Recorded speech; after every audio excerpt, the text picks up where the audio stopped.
नमः। हरिः ओम्। ऐंकार ह्रींकार रहस्ययुक्ता श्रींकार गूढार्थमहाविभूत्या ओंकार मर्म प्रतिपादिनीभ्यां नमो नमः गुरुपादुकाभ्यां नमो नमः गुरुपादुकाभ्यां तंत्रोक्त रात्रि सूक्तम्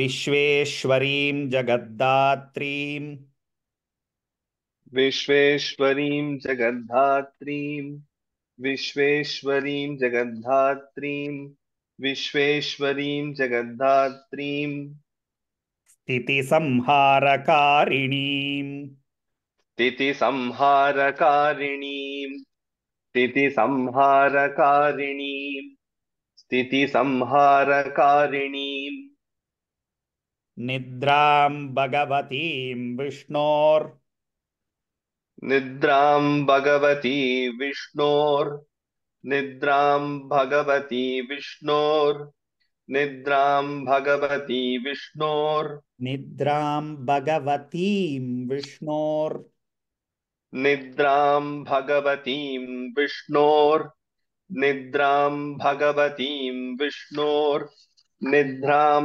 भगवतीं विष्णोर् अतुलां तेजसः प्रभुः अतुलां तेजसस्प्रभुः अतुलां तेजसस्प्रभुः अतुला तेजसः प्रभुः विसर्ग followed by a pa, so अतुलां तेजसः प्रभुः. சாரி குருஜி, இது புக்ல எங்க இருக்கு? ஓகே, ஸோ புக்கில் வந்து ராத்திரி சூக்தம்னு இப்போ இருக்கிற வைதீக ராத்திரி சூக்தம்னு இருக்கும் இல்லையா? Can you go to that page?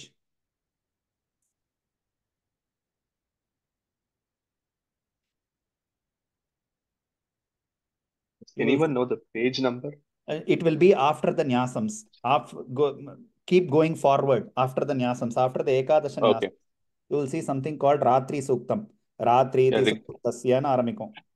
ஆமா, ரிக்வேதிய ராத்திரி சூக்தம் இருக்கு. Correct. Below that, in English, we would have written saying, go to chapter number 1.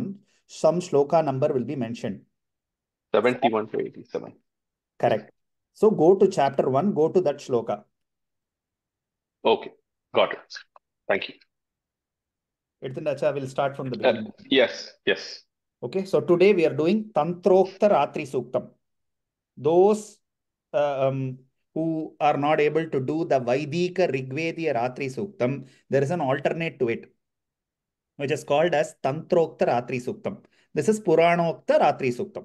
Means Purana Antargata. It is inside the Puranas. A few shlokas have been taken from Markandeya Purana.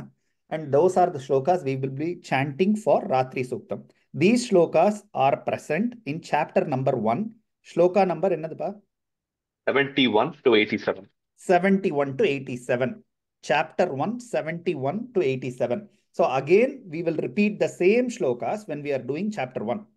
So this is for learning purposes. We are just doing this recording. Om Shri Gurubhyo Namaha Harihi Om. Om Shri Gurubhyo Namaha Harihi Om. Vishveshwarim Jagaddatrim Vishveshwarim Jagadhatrim Vishveshwarim Jagadhatrim Vishveshwarim Jagadhatrim Sthiti Samharakarinam स्थितिसंहारकारिणीं स्थितिसंहारकारिणीं स्थितिसंहारकारिणीं Nidram Bhagavatim Vishnor निद्रां भगवतीं विष्णोर् निद्रां भगवतीं विष्णोर् निद्रां भगवतीं विष्णोर् Atulam Tejasah Prabhuhu अतुलां तेजसः प्रभुः अतुलां तेजसः प्रभुः अतुलां तेजसः प्रभुः Brahmovacha ब्रह्मोवाच ब्रह्मोवाच ब्रह्मोवाच त्वं स्वाहा त्वं स्वधा त्वं हि त्वं स्वाहा त्वं स्वधा त्वं हि त्वं स्वाहा त्वं स्वधा त्वं हि त्वं स्वाहा त्वं स्वधा त्वं हि वषट्कारस्वरात्मिका वषट्कारस्वरात्मिका वषट्कारस्वरात्मिका वषट्कारस्वरात्मिका सुधा त्वमक्षरे नित्ये सुधा त्वमक्षरे नित्ये सुधा त्वमक्षरे नित्ये सुधा त्वमक्षरे नित्ये त्रिधा मात्रात्मिका स्थिता त्रिधा मात्रात्मिका स्थिता त्रिधा मात्रात्मिका स्थिता त्रिधा मात्रात्मिका स्थिता अर्धमात्रा स्थिता नित्या अर्धमात्रा स्थिता नित्या अर्धमात्रा स्थिता नित्या अर्धमात्रा स्थिता नित्या यानुच्चार्या विशेषतः यानुच्चार्या विशेषतः यानुच्चार्या विशेषतः यानुच्चार्या विशेषतः त्वमेव सन्ध्या सावित्री त्वमेव सन्ध्या सावित्री त्वमेव सन्ध्या सावित्री त्वमेव सन्ध्या सावित्री त्वं देवि जननी परा त्वं देवि जननी परा त्वं देवि जननी परा त्वं देवि जननी परा त्वयैदद्धार्यते विश्वम् त्वयैतद्धार्यते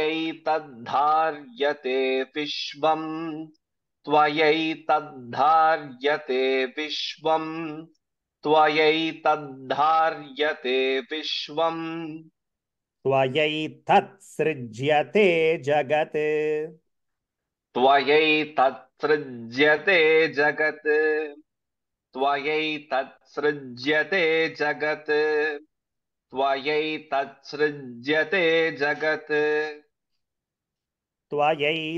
त्वयैतत्पाल्यते देवि त्वयैतत्पाल्यते देवि त्वयैतत्पाल्यते देवि त्वयैतत्पाल्यते देवि त्वमत्स्यन्ते च सर्वदा त्वमत्स्यन्ते च सर्वदा त्वमत्स्यन्ते च सर्वदा त्वमत्स्यन्ते च सर्वदा विसृष्टौ सृष्टिरूपा त्वम् विसृष्टौ सृष्टिरूपा त्वम् विसृष्टौ सृष्टिरूपा त्वम् विसृष्टौ सृष्टिरूपा त्वम् स्थितिरूपा च पालने स्थितिरूपा च पालने स्थितिरूपा च पालने स्थितिरूपा च पालने तथा संहृतिरूपान्ते तथा संहृतिरूपान्ते तथा संहृतिरूपान्ते तथा संहृतिरूपान्ते जगतोऽस्य जगन्मये जगतोऽस्य जगन्मये जगतोऽस्य जगन्मये जगतोऽस्य जगन्मये महाविद्या महामाया महाविद्या महामाया महाविद्या महामाया महाविद्या महामाया महामेधा महास्मृतिः महामेधा महास्मृतिः महामेधा महास्मृतिः महामेधा महास्मृतिः महामोहा च भवति महामोहा च भवति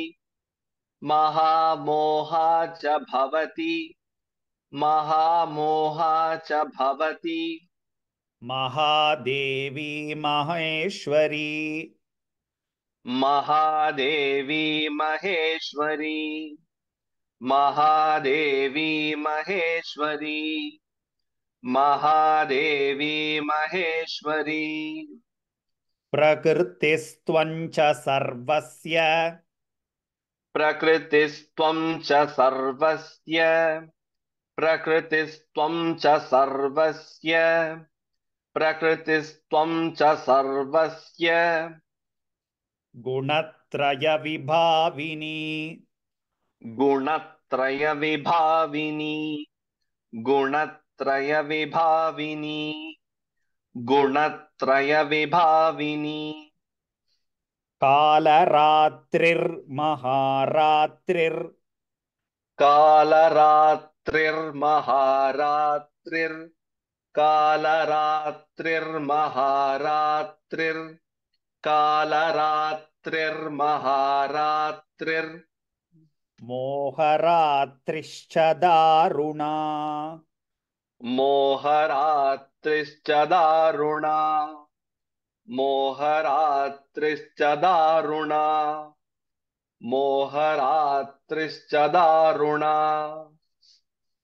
त्वं श्रीस्त्वमीश्वरी त्वं ह्रीस् त्वं श्रीस्त्वमीश्वरी त्वं ह्रीस् त्वं श्रीस्त्वमीश्वरी त्वं ह्रीस् त्वं श्रीस्त्वमीश्वरी त्वं ह्रीस् त्वं बुद्धिर्बोधलक्षणा त्वं बुद्धिर्बोधलक्षणा त्वं बुद्धिर्बोधलक्षणा त्वं बुद्धिर्बोधलक्षणा लज्जा पुष्टिस्तथा तुष्टिस् लज्जा पुष्टिस्तथा तुष्टिस् लज्जा पुष्टिस्तथा तुष्टिस् लज्जा पुष्टिस्तथा तुष्टिस् त्वं क्षान्तिः क्षान्तिरेव च त्वं शान्तिः क्षान्तिरेव च त्वं शान्तिः क्षान्तिरेव च त्वं शान्तिः क्षान्तिरेव च Here Visarga has to be pronounced explicitly. The reason is Visarga is followed by the letter Ksha.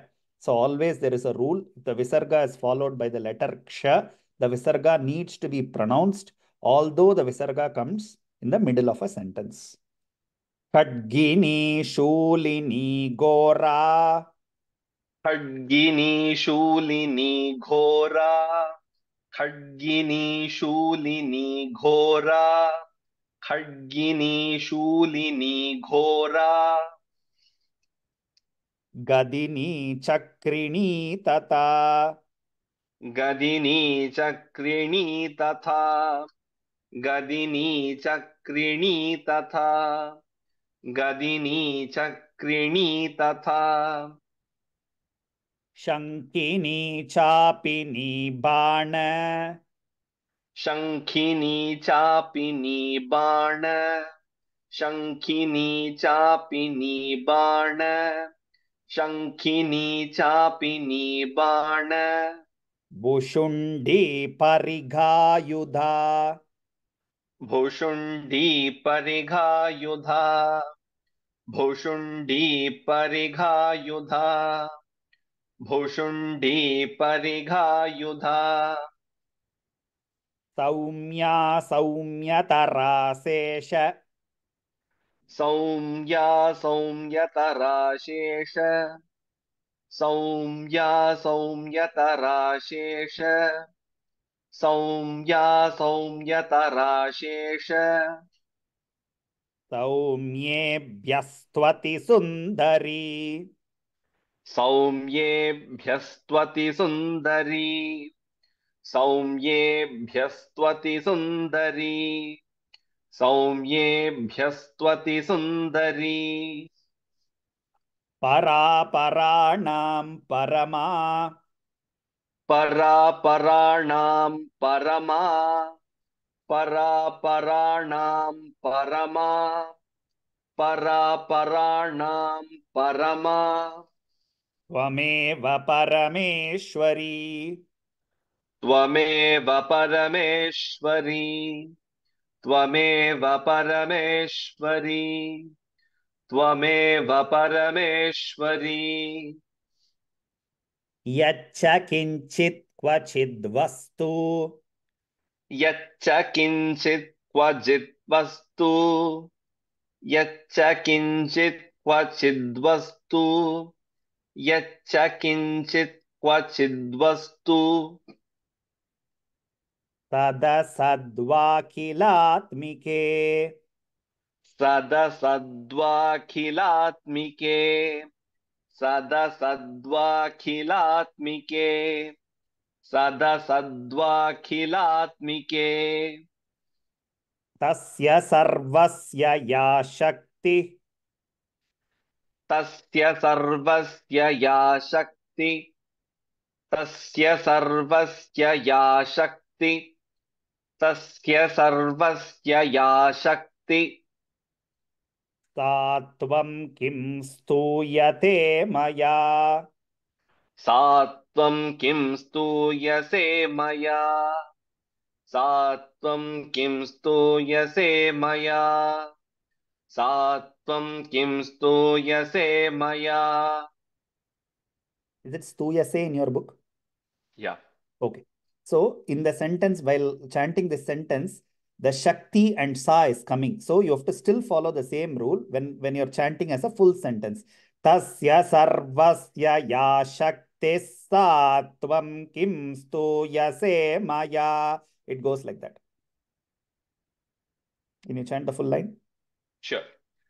तस्य सर्वस्य या शक्तिः सा त्वं किं स्तूयसे मया तस्य सर्वस्य या शक्तिः सा त्वं किं स्तूयसे मया तस्य सर्वस्य या शक्तिः सा त्वं किं स्तूयसे मया यया त्वया जगत्स्रष्टा यया त्वया जगत्स्रष्टा यया त्वया जगत्स्रष्टा यया त्वया जगत्स्रष्टा Here it has to be pronounced only as Srashta and not as Srishta. So, Jagat Patyati Yo Jagat. जगत्पात्यत्ति यो जगत् जगत्पात्यत्ति यो जगत् जगत्पात्यत्ति यो जगत् Sopi Nidravasham Nitak. सोऽपि निद्रावशं नीतक् सोऽपि निद्रावशं नीतक् सोऽपि निद्रावशं नीतक् Kastvam Stotumiheshwarah. कस्त्वां स्तोतुमिहेश्वरः कस्त्वां स्तोतुमिहेश्वरः कस्त्वां स्तोतुमिहेश्वरः Here a similar sentence, Visarga followed by Ka. So that ik sound should come. Full sentence. Sopi Nidravasham Nitah Kastvam Stotumiheshwarah.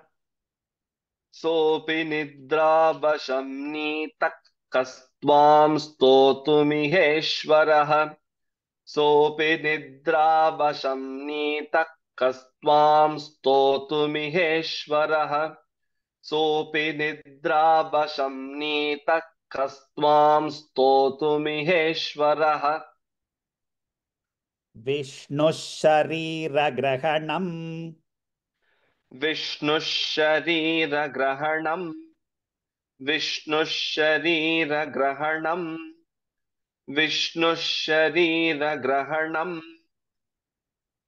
अहमीशान एव च अहमीशान एव च अहमीशान एव च अहमीशान एव च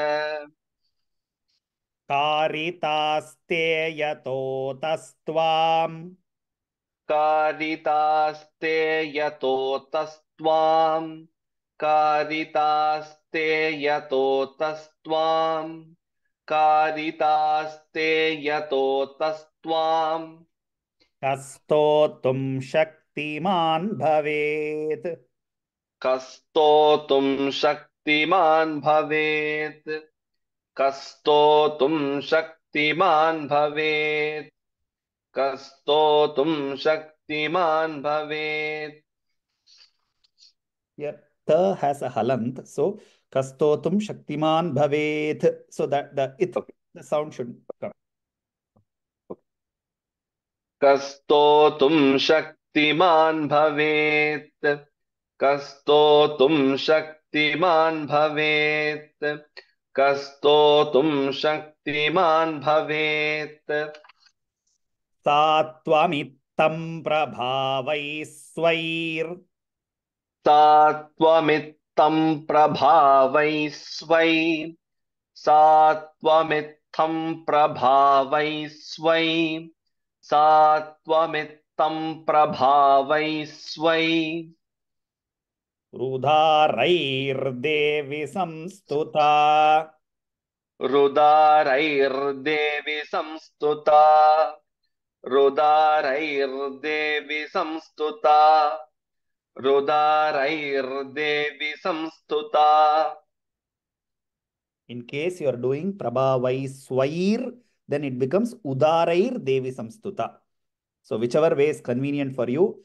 Sattvamittam prabhavai swair udarair devi samstuta. सा त्वमित्थं प्रभावैस्वैरुदारैर्देवि संस्तुता सा त्वमित्थं प्रभावैस्वैरुदारैर्देवि संस्तुता सा त्वमित्थं प्रभावैस्वैरुदारैर्देवि संस्तुता मोहयैतौ दुराधर्षा मोहयैतौ दुराधर्षा मोहयैतौ दुराधर्षा मोहयैतौ दुराधर्षा असुरौ मधुकैटभौ असुरौ मधुकैटभौ असुरौ मधुकैटभौ असुरौ मधुकैटभौ प्रबोधं च जगत्स्वामी प्रबोधं च जगत्स्वामी प्रबोधं च जगत्स्वामी प्रबोधं च जगत्स्वामी